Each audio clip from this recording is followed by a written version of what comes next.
Congressman Erwin Tulfo. Thank you, Mr. Chair. I have questions for the importers and then the wholesalers and then the retailers. But first of all, let me direct my question to Commissioner Benvenido Rubio of the BOC. Mr. Commissioner, sir, when you say landed costs, what does it include? Is it the price from the price that they bought it from overseas and then shipping, et cetera, taxes? Anong mga kasama doon sa landed cost? Mr. Chair, the cost, the landed cost composes of the cost, which includes the freight, the buying price of the declared value of the goods, plus collected duties and taxes from those goods, Your Honor. Alright, hindi pa po kasama doon yung tracking. Paglabas sa customs, labas hindi pa po kasama doon. Yes, Your Honor. Pagdating lang sa pier hanggang sa may sakay nila sa truck nila, going to their warehouse, hanggang doon lang kayo. Yes, How Your much is, can you give me like a per kilo on the landed cost for imported rice? We had an estimate of 33.4. 33.4. Around that figure, Your Honor. 33.4. How many metric tons did arrive this month from overseas? For this month, Your Honor, it's about 75.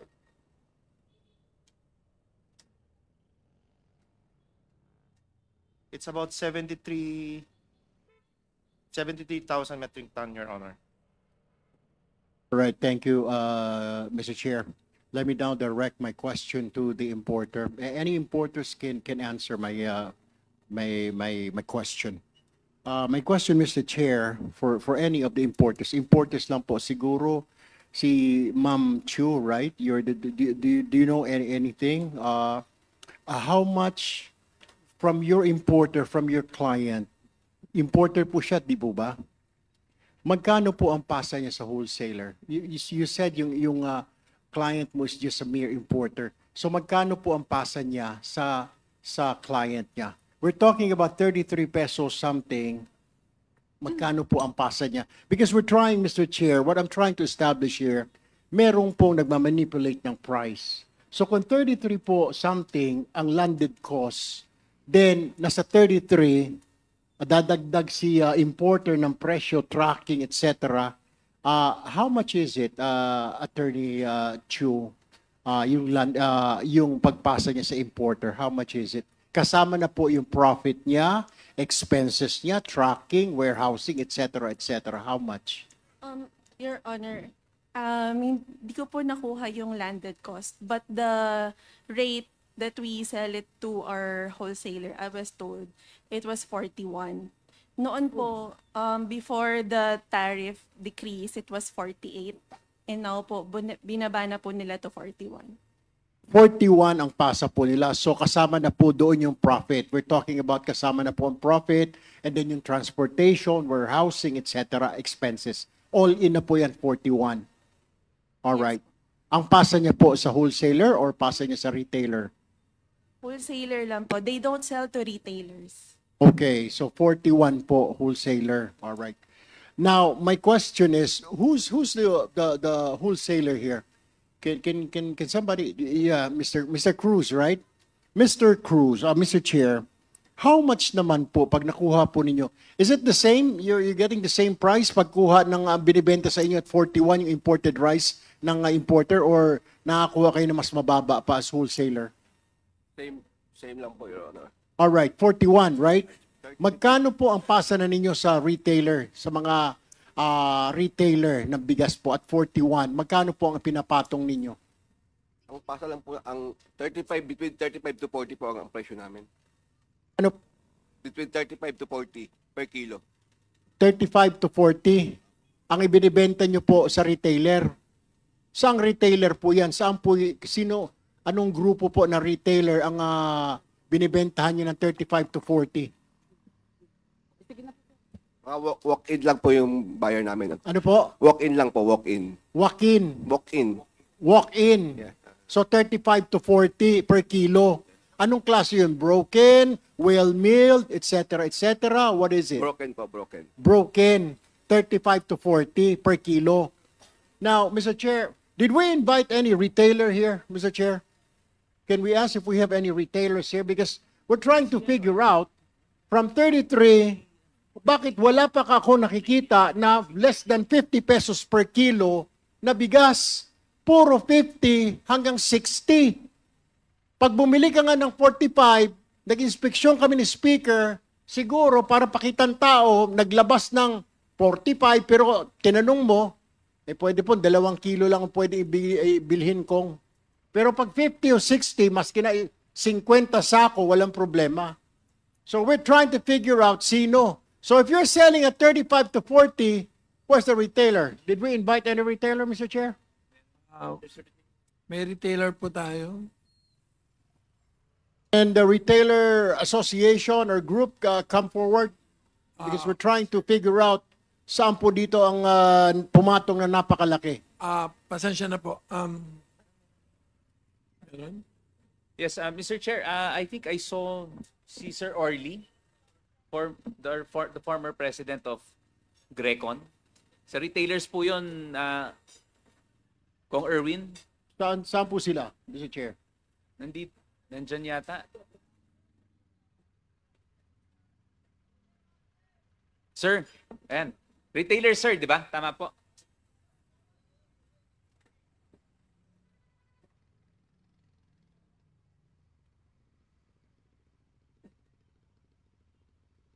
Hello po, magandang hapon po sa lahat.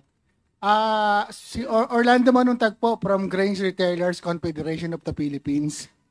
Yung po sa presyo po na nakukuha po ng mga retailers po sa Bulacan, ito po kasi yung pinakamalapit po sa Manila eh. Usually po, nakakabili po yung mga retailers ng 38, papasa naman nila ng plus 4 pesos or 5 pesos. So nasa market po ng 42 or 43.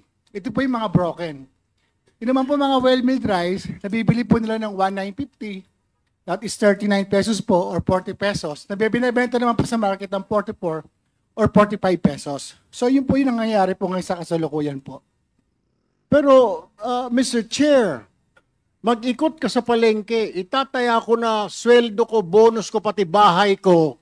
Wala kang mabibili na lintik na less than 50 pesos. Bihira po, Mr. Chair. Pinagbobola tayo ng mga hinayupak na ito. I'm sorry for my language, pero niloloko tayo somewhere else eh. Nakita, sinabi na ng customs 33. Sinabi na nga ng wholesaler, 35 to 40 ang benta niya. Bakit sa palengke na 50? Are you saying, Mr. Chair, 10 pesos ang kita mo? 40, 50, 20 pa nga hanggang 60? Saan nangyari? I mean, where are all the savings? Yung bumaba ang presyo sa world market according to NEDA, according to PSA. Bumaba yung taripa 15%.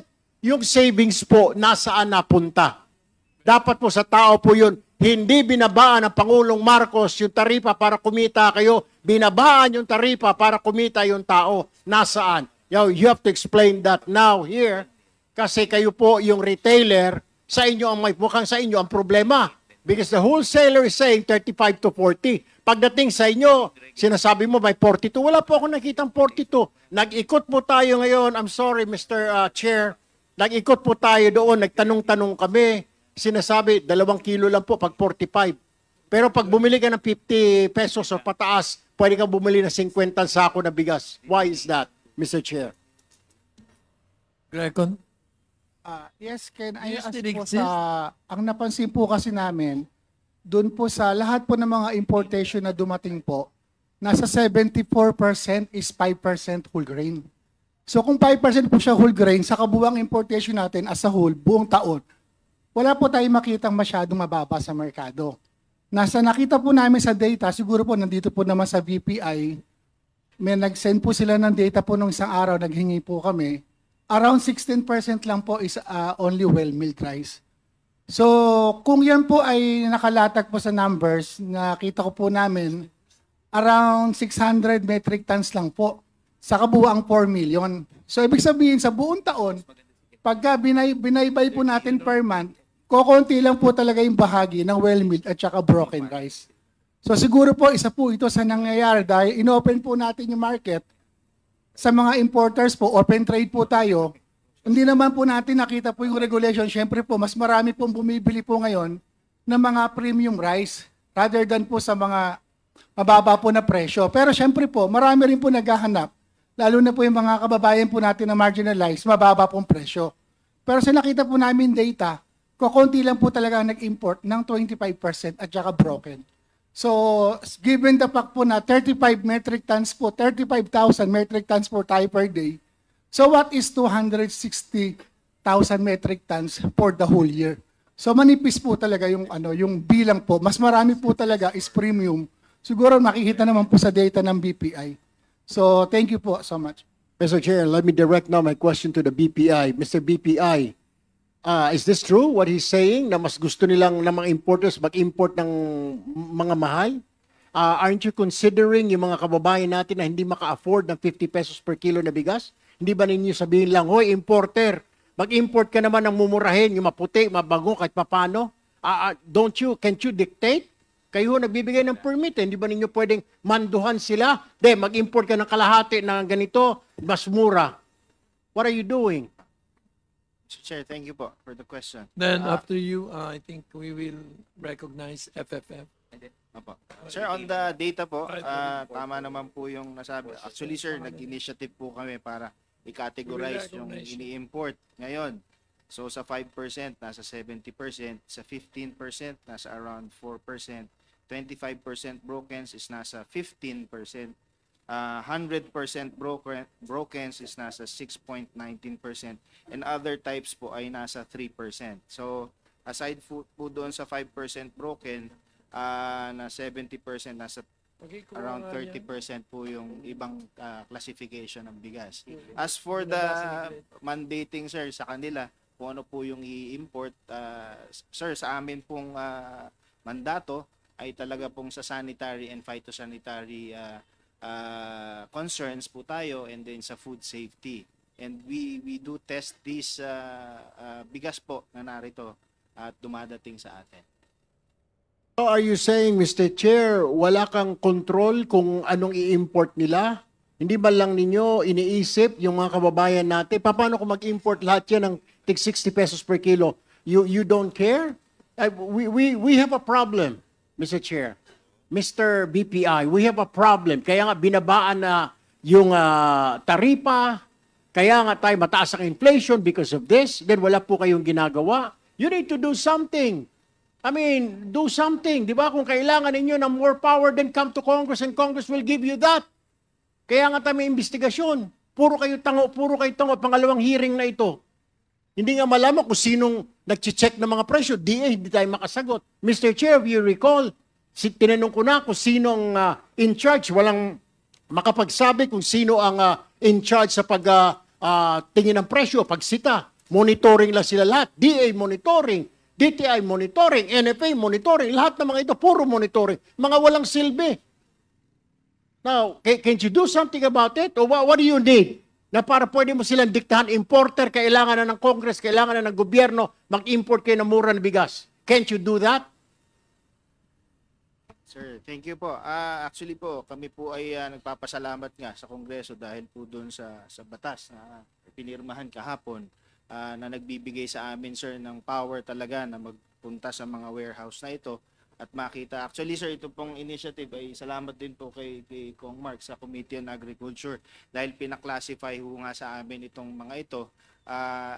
Siguro po dahil po doon sa certain section ng bagong batas na kami ho ay mag-uusap ng PSA, ng NEDA para ho makapagbigay ng policies ho para mas ma-improve itong ating situation ay yun po naman ang aming gagawin at ito po ay amin may nakalatag na naman pong plano para dito.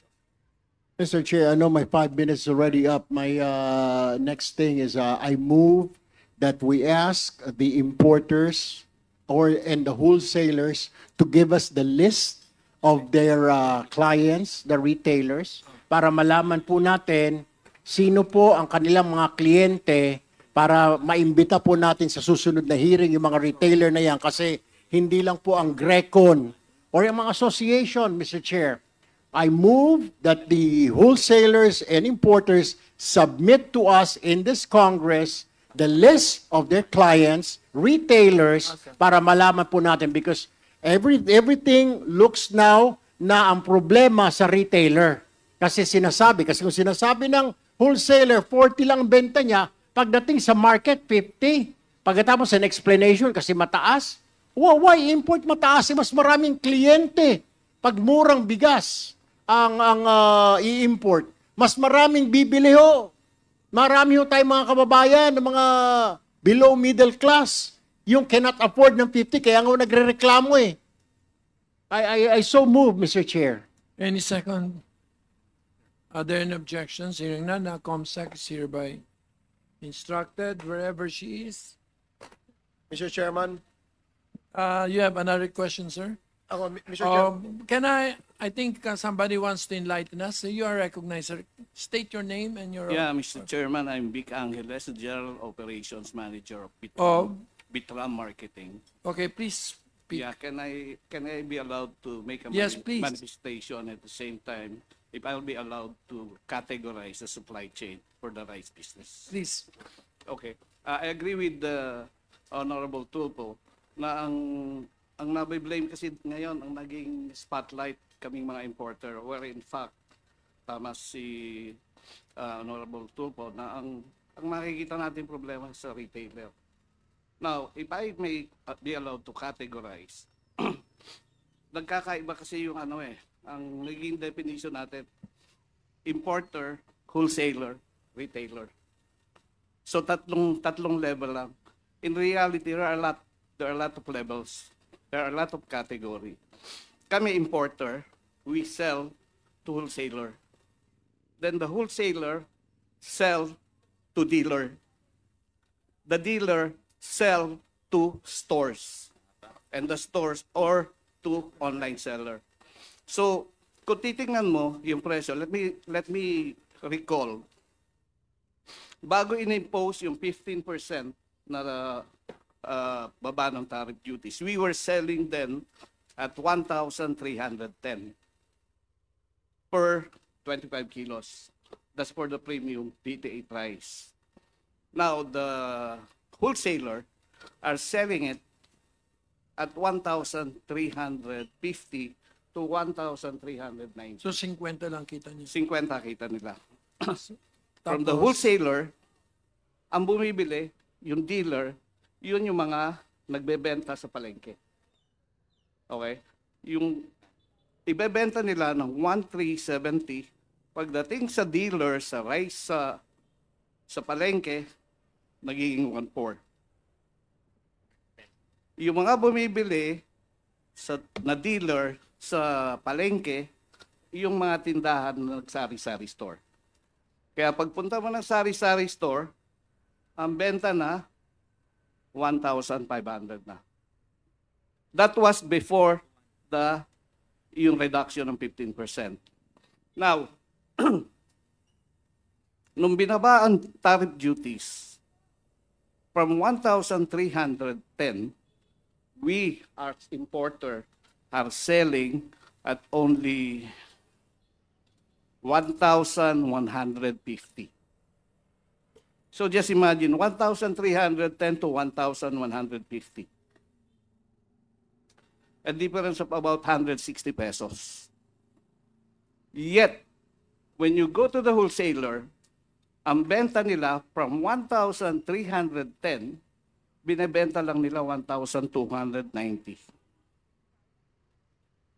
So, ang laki ng difference. Now, nung tumaas ang dollar from 55 to 60 pesos now, wala kami magawa eh. We need to sell at a higher price. Now, we're selling it at 1,200. We're selling it at 1,200. Magkano binebenta ng wholesaler? Still at 1,270. Anyway, sir, I think we got the point already. Thank So, you for the information. One last lang, sir. Wala kaming cartel. Hindi kami nagpa-profiteering. We're dictated by the market Hoarding, sir? prices. Hindi kami nag-hoarding.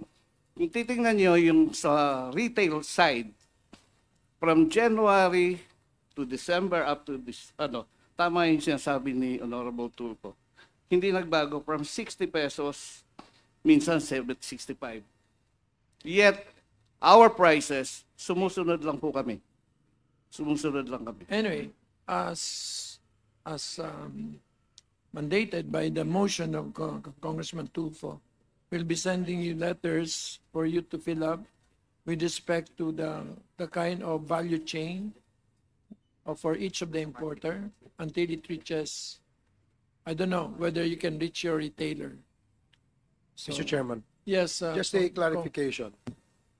Over here, sa left side. May I ask Congressman Tulfo if you're okay, you ready? Yes, Mr. Chair. Just one last thing, Mr. Chair. Kaya nga we want to invite the Association of Retailers para malaman po natin who's Yes, telling the truth. Because they're finger pointing now. Ang sinasabi ng wholesaler, mababa ang bigay nila. Ang sinasabi naman ng retailer, no, ganito na nakuha natin. We heard it from Grecon. Pero Grecon is just one association. There's a lot of association of retailers, of rice retailers. We need to invite here, Mr. Chair, so that we would know. At for now, nakikita po natin, basing on the explanation of the importers, mababa yung bigay nila, so tumataas, sumisipa ang presyo pagdating sa retailers. So we need to invite these retailers. At saka, meron po tayong sinasabi, Mr. Chair, na yung profit, dapat pag ganito, yung margin is only 5%. Because this is a commodity, Mr. Chair. We have to review that. Dapat kaya nga, I'm asking the DA, wala ba sila nakikitang violations dito, Department of Agriculture? Because it's a commodity, your profit, not more than 5%. We have a law on that. I don't know. You guys need to review. Si bossing pa naman ninyo, negosyante, dapat alam niya, di ba? Well, what are you guys doing? I mean, it's 5%, 5%. How come? How come we're allowing these people to profit more than 5% at the expense of the poor? Tapos meron pa tayong binigbabawasan ng taripa, hindi rin effective. We cannot feel it. Hindi nararamdaman ng tao eh. Might as well ibalik na po yung taripa natin ulit sa 30%. Kasi hindi naman po napapakinabangan pala. That's what I'm asking also, Mr. Chair, to direct DA also. Kasi sinasabi po nila wala silang power, they can only monitor. Then, Mr. Chair, my question is, which agency does it fall under to monitor prices and make arrests para to give sample? May batas na po tayo ng hoarding, may batas tayo ng overpricing. Who should make the arrest, Mr. Chair? That is my question.